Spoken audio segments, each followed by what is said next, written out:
Hi everyone, in front of me I've got a Xiaomi Redmi 12C and let me share with you how to set camera timer on this device.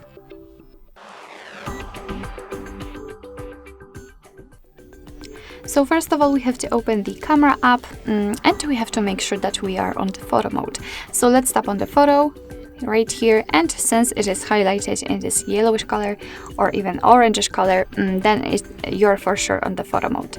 So in order to find the timer, we have to tap on this 3-dot icon in the right upper corner, and as you can see the second bar is connected with the time, so the timer. We've got 4 different options to choose from. Of course, the off option, 3, 5 and 10 seconds delay.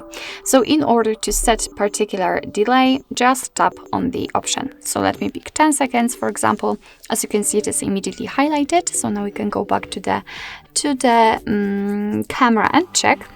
And let's tap on the shutter button. And as you can see, from now on, your device will count down from 10 or 3 or 5, whichever option you've chosen. And after that time, it will simply take a photo. Of course, you can change it to the 5 and 3 seconds delay, the same situation, just tap on it until it will be highlighted. And you can always turn it off just by tapping on this clock icon. It will be highlighted in this kind of grayish color. And from now on, your device will take photos right after touching the shutter button. So basically that's all. This is how to set the camera timer in your Xiaomi Redmi 12C. Thank you so much for watching. I hope that this video was helpful, and if it was, please hit the subscribe button and leave the thumbs up.